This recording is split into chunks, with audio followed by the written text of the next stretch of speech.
শুভ সকাল। আমি ডাক্তার পঙ্কজ। আমার ছোট্ট ইউটিউব চ্যানেলে আপনাদের সকলকে স্বাগতম। প্রতিদিনের মতো আজকেও একটা স্বাস্থ্য তথ্য নিয়ে আমি এসেছি। আজকের স্বাস্থ্য তথ্যটি হলো, আজকের টপিকসটা এটা সবাই খুবই পরিচিত একটি নাম, সেটা হলো জন্ডিস বা ইকটেরাস জন্ডিস। আজকে আমি জন্ডিস নিয়ে খুব সংক্ষেপে কিছু আলোচনা করব। প্রথমে হলো জন্ডিস কি। আসলে জন্ডিস কি, আমরা সবাই বলি জন্ডিস, যেমন রোগীরা চেম্বারে ঢুকেই বলে আমার জন্ডিস হয়েছে, আমি খেতে পারি না। জন্ডিসটা আসলে কি? জন্ডিস হলো yellowish discoloration of skin, sclera and under tongue, অর্থাৎ শরীর, চোখ, জিহ্বার নিচ হলুদ হয়ে যাওয়া যে কন্ডিশনটা, এই কন্ডিশনটা কি বলা হয়? জন্ডিস। জন্ডিস আসলে কোনো রোগ নয়। জন্ডিস হলো একটা সিমটম, একটা উপসর্গ। হলুদ হয়ে গেছে, গা হলুদ হয়ে গেছে, চোখ হলুদ হয়ে গেছে, কিছু কিছু রোগের কারণে এটা হলুদ হয়ে যায়, তাহলে এটাই হলো জন্ডিস। এখন কথা হলো যে এই যে জন্ডিস আমি বললাম যে ইয়োলিস ডিসকালারেশন, এই জন্ডিস কেন হয়? জন্ডিস হওয়ার কারণ কি, কেন হয়? জন্ডিসটা হয় কারণ হলো রক্তে বিলিরুবিন নামক এক প্রকারের রঞ্জক পদার্থ সেটা বেড়ে যায়। বিলিরুবিন নামক এক প্রকার রঞ্জক পদার্থ রক্তে বেড়ে যাওয়ার কারণে জন্ডিস হয়ে থাকে। এখন এই বিলিরুবিনটা কেন বাড়ে? বিলিরুবিনটা বাড়ার কারণ কি, অর্থাৎ জন্ডিস হওয়ার কারণ কি? জন্ডিস হওয়ার কারণ কি?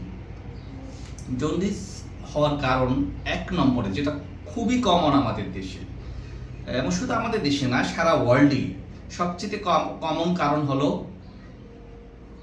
Viral hepatitis. Viral hepatitis. Viral hepatitis কি? হেপাটাইটিস হয় ভাইরাস দ্বারা। কি কি ভাইরাস? পাঁচটা ভাইরাস দ্বারা হেপাটাইটিস হতে পারে।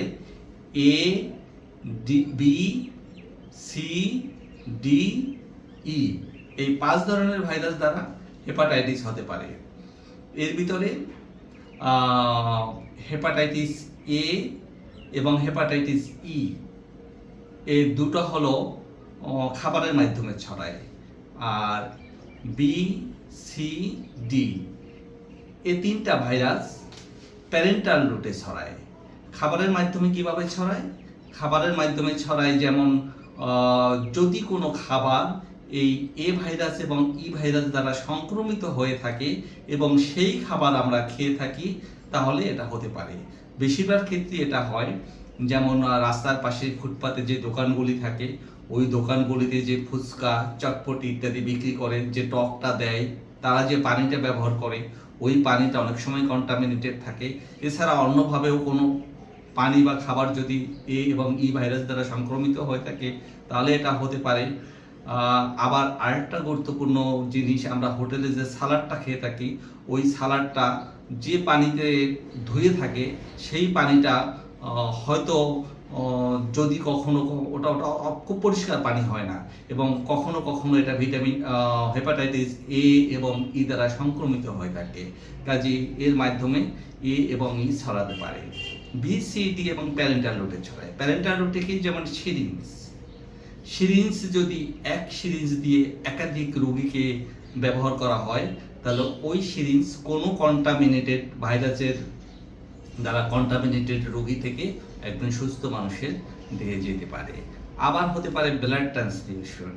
ব্লাড ট্রান্সফিউশন করলো কারে? সেই ব্লাডে ছিল virus, B virus, C virus অথবা ডি হেপাটাইটিস ভাইরাস, এবং সে অনটা সুস্থ মানুষকে দিলে সেই সুস্থ মানুষ এতে আক্রান্ত হয়ে যেতে পারে।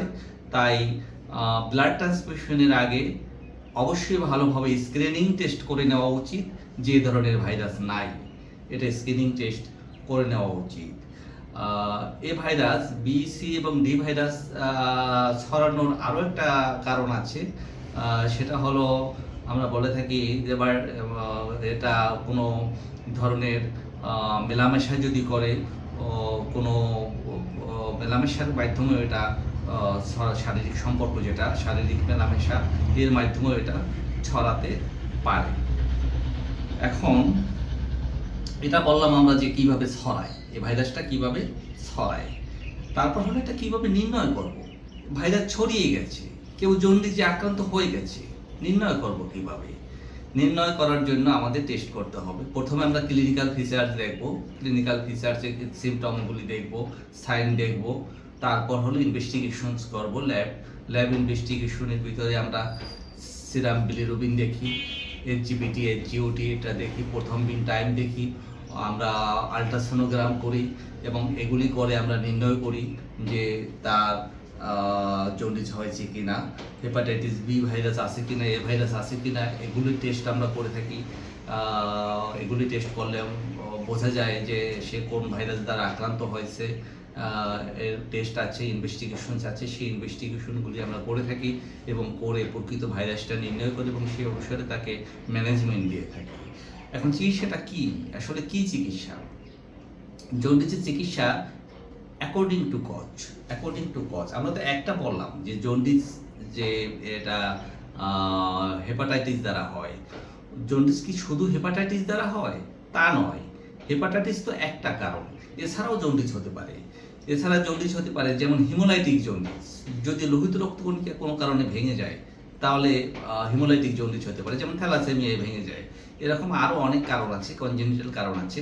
এবং সেক্ষেত্রে যেমন একটা কন্ডিশন আছে ইরাইথোব্লাস্টোসিস ফিটাসিস, যেটা বাচ্চাদের হয়।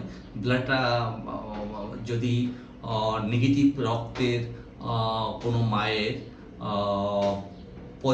নেগেটিভ রক্তের কোনো মা, পজিটিভ রক্তের বাবা থাকে এবং সেক্ষেত্রে যদি বাচ্চাটা নেগেটিভ রক্তের হয়ে থাকে তাহলে ওই বাচ্চা বাচ্চাটা পজিটিভ রক্তের হলে মায়ের সাথে স্ট্রাগল করে এবং সেখানে আরবিসি ভেঙেছে, ইরাইথোব্লাস্টোসিস ফিটালিস নামে একটা কন্ডিশন তৈরি হয়ে থাকে।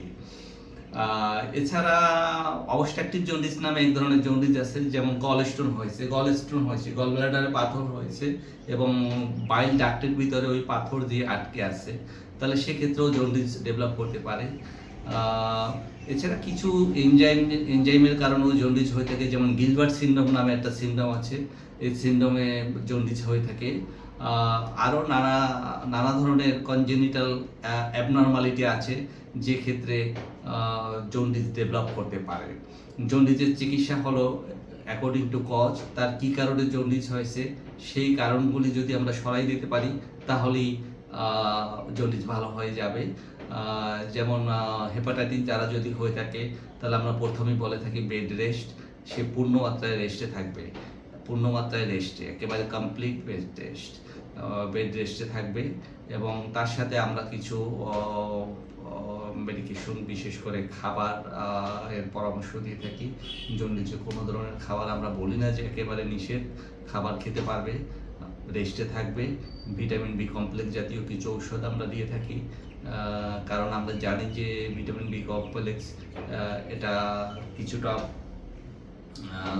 এ সময় ভিটামিন বি কমপ্লেক্স এবং সি, এটা এই দুটো হলো পানিতে দ্রবণীয় ভিটামিন। যেহেতু জন্ডিস হলে বমি হয়, অরুচি হয়, সেক্ষেত্রে এখানে এই ভিটামিনের অভাব দেখা দিতে পারে, কাজেই আমরা ভিটামিন বি কমপ্লেক্স দিতে পারি। এটা প্রতিরোধ করব কীভাবে?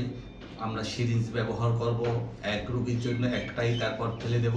রক্ত দেওয়ার সময় আমরা স্ক্রিনিং করে নেব, তারপর যখন ইয়ার প্রিকিং করব অথবা যেটা কান ফোরানো, নাক ফোরানো, প্রিকিং যেটা, এটা করার সময় অবশ্যই ডিসপোজাল কোনো স্বাস্থ্যসম্মত জায়গায় ডাক্তার দিয়ে, যেখানে স্টেরিলাইজেশন করার ব্যবস্থা আছে, সেখানে অটোক্লেভের ব্যবস্থা আছে, জীবাণুমুক্ত করার পরিবেশ আছে, সেই সমস্ত জায়গা থেকে করাবো এবং সেগুলো সংক্রমিত কোনো ইনস্ট্রুমেন্ট দিয়ে অবশ্যই আমরা করাবো না।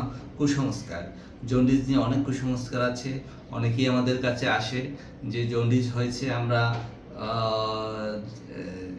ঝাঁফু করে এসেছি এবং তাতে আমাদের জন্ডিস কমেছে, এটা মোটেই সত্যি নয়। এক ধরনের তারা বলে যে পানি দিয়ে স্কিনের উপর থেকে হলুদ পদার্থ বের করে আনে এবং রোগীকে বলে যে এটা জন্ডিস বের হয়ে গেছে তোমার।